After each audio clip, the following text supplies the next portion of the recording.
Assalamualaikum warahmatullahi wabarakatuh. Waalaikumsalam warahmatullahi wabarakatuh. Selamat siang anak-anak. Siang, Pak. Gimana kabarnya? Sehat? Sehat. Ya, sebelum memulai pembelajaran pada siang hari ini, alangkah baiknya kita berdoa menurut keyakinan dan kepercayaan kita masing-masing agar selama prosesnya nanti diberikan kelancaran dan materi yang Bapak sampaikan menjadi ilmu yang bermanfaat bagi kita semua. Baik, berdoa mulai. Doa selesai. Sebelumnya ada nggak masuk hari ini? Belum, Pak. Kenapa dia? Masih Yang lain? Dina.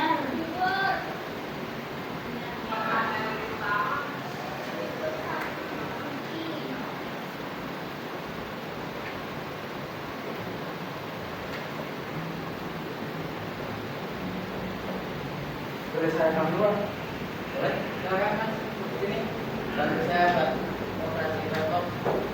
Oh, kamu bisa, Mas.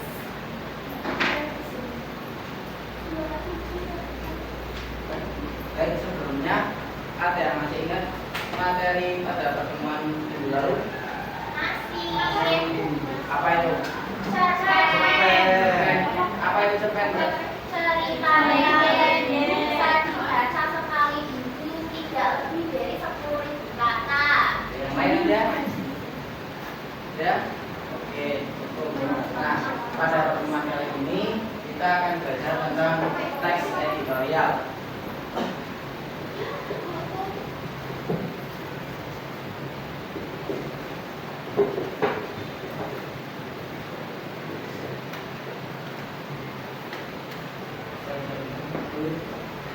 Baik, sebelumnya ada yang sudah mengerti apa itu teks editorial? Oke, baru jelaskan ya. Ini teks editorial adalah tulisan dalam media atau surat kabar yang berisi tentang sikap, gagasan, atau pandangan redaksi terhadap suatu peristiwa ataupun persoalan di masyarakat. Kalau jelas lagi, teks editorial adalah jenis tulisan yang diterbitkan melalui media cetak dan media elektronik, yang di dalamnya berisi tentang pendapat, analisis ataupun pandangan dari suatu penulis ataupun redaksi. Nah, teks editorial seringkali memiliki tujuan untuk mempengaruhi pendapat publik atau mendorong tindakan tertentu terkait dengan isu yang sedang dibahas. Teks editorial seringkali menjadi cara media massa untuk mempresentasikan sudut pandang mereka terhadap isu-isu yang sedang ramai dibicarakan serta mempengaruhi opini publik. Nah, opini yang disampaikan oleh redaksi dianggap suatu pandangan resmi terkait dengan isu-isu yang sedang dibahas tersebut. Nah, namun meskipun teks editorial ini adalah opini ataupun pendapat, namun di dalam penulisannya tidak boleh sembarangan, harus dilengkapi dengan fakta, bukti, dan argumentasi yang logis. Nah, opini yang terdapat dalam teks editorial ini berupa kritik, penilaian, prediksi, harapan, dan saran. Tadinya Mas. Nah, di sini ada ciri-ciri. Yang pertama, topik tulisan selalu hangat atau sedang berkembang dan dibicarakan secara luas oleh masyarakat, bersifat aktual dan faktual. Ada yang tahu nggak berita yang lagi ramai kali ini apa? Yang masih viral nih, hangat. Cina apa? Cina udah. Viral lagi ya? Apa itu Sukolilo?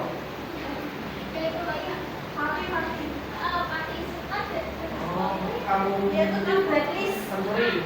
Kamu kan tulis ya? Blacklist dari seluruh pekerjaan. Itu ya yang lagi hangat dibicarakan di masyarakat. Yang kedua, bersifat sistematis dan logis. Dan sudah seperti Bapak bicarakan tadi, meskipun di sini berupa opini atau pendapat, namun di dalam penulisannya tidak boleh sembarangan karena harus diketahui dengan fakta, bukti, dan argumentasi yang logis. Yang ketiga, selanjutnya merupakan sebuah opini ataupun pendapat yang bersifat argumentatif. Nah, di bagian ketiga ini diisi dengan pendapat tim redaksi atau tim penulis yang membahas tentang isu-isu yang sedang dibahas tadi. Dan selanjutnya ada struktur. Yang pertama pengenalan isu. Ada yang tahu apa itu pengenalan isu? Yang cowok Mas Irfan, Saya Mas tahu, Pak. apa? Pengenalan isu itu bagian pendahuluan Bagian pendahuluan dari apa ya? Teks editorial. Pak jelas lagi.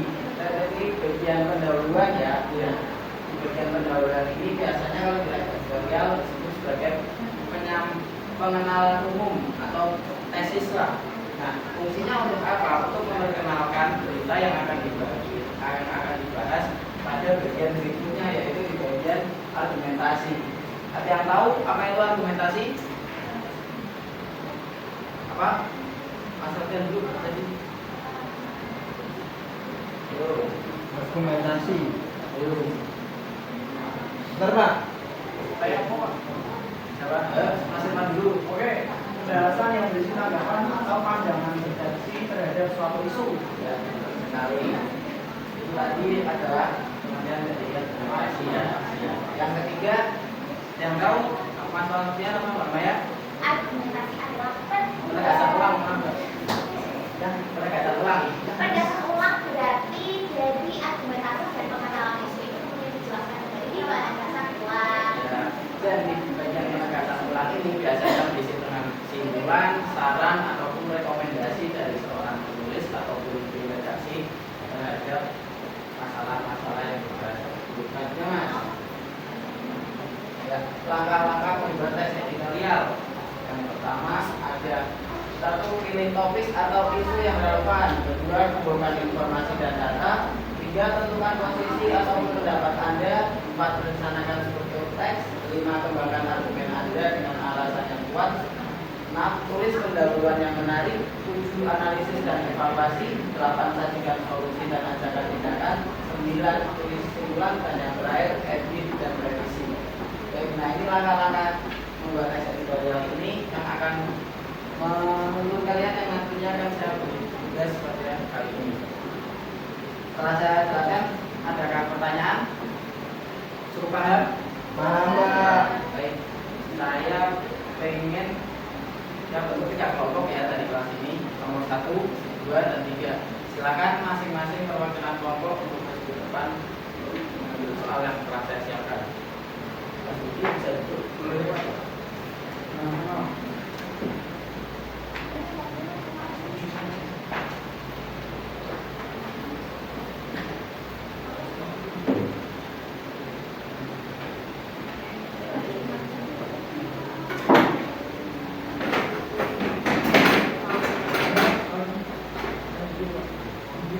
Silakan 3. Silakan buat masing-masing perwakilan kelompok ngambil masalah pertama.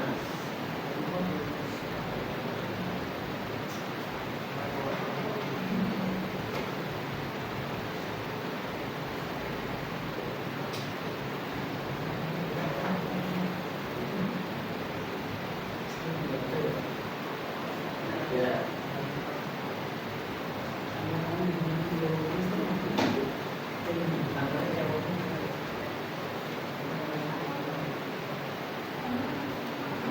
Masalahnya coba dibacakan. Saya dulu Pak ya.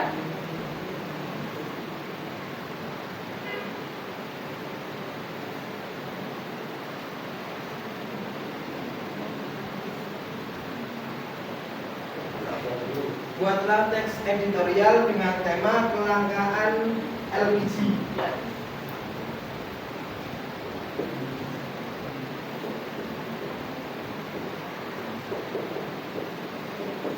Kita kalian bisa duduk dan dikerjakan sama kelompoknya ya. Boleh. Mas Budi silakan. Saya mendapatkan banjir di Jakarta. Banjir di Jakarta.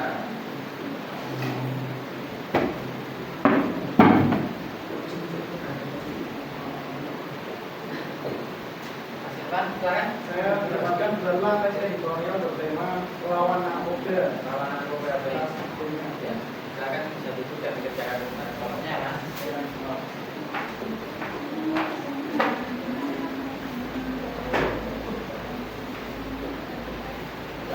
Kalau saya beri waktu berapa menit untuk 10, 12, 15 Pak. 15. Bapak.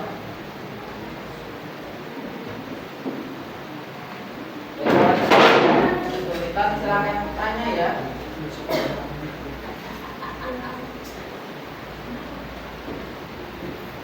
Gimana Mas? Jangan kesulitan. Pak, saya sudah Pak. Saya sudah boleh Pak ya. Ya, silakan boleh maju buat mewakili kelompoknya.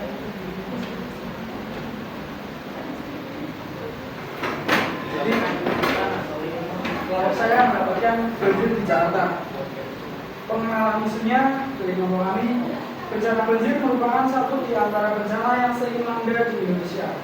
Banjir umumnya terjadi di musim penghujan. Pertanyaannya, apakah banjir murni disebabkan oleh hujan karena ulah manusia? Itu mengenai isu. Ya. Artinya argumentasi dari kelompok kami mendapatkan argumentasi ialah sebagai contoh kasus banjir yang sering terjadi di Jakarta. Jakarta memiliki jumlah penduduk yang padat sehingga lahan serapan sangat sedikit. Selain padatnya jumlah penduduk, masyarakatnya kurang teredukasi mengenai masalah kesehatan lingkungan. Banyak dari mereka yang membuang sampah sembarangan, misalnya di sungai. Alhasil, sampah menumpuk di sungai dan aliran air menjadi terhambat. Ketika hujan ekstrim, sungai akan meluap dan banjir pun terjadi. Yang terakhir, penegasan ulang. Penegasan ulangnya ialah maka itulah perlu sekali kesadaran masyarakat bahwa mencegah lebih baik daripada mengobati. Jangan kemudian ketika sudah banjir baru cerah dan ketika musim kemarau diulangi kembali. Gitu Pak. Itu tadi adalah perwakilan kelompok dari Mas Budi yang bertema dengan banjir di Jakarta. Baik, terima kasih Mas sudah mewakili kelompoknya. Silakan Pak. Beri tepuk tangan buat Mas Budi. Baik, karena mau maju? Enggak Pak. Oke. Minggu depan aja ya Mas ya? Ya Pak, minggu depan Pak. Baik, karena waktunya sudah tidak cukup, Bapak lanjutkan minggu depan. Ya, pertemuan kali ini Bapak bukan, kurang lebihnya Bapak terima kasih. Assalamualaikum warahmatullahi wabarakatuh.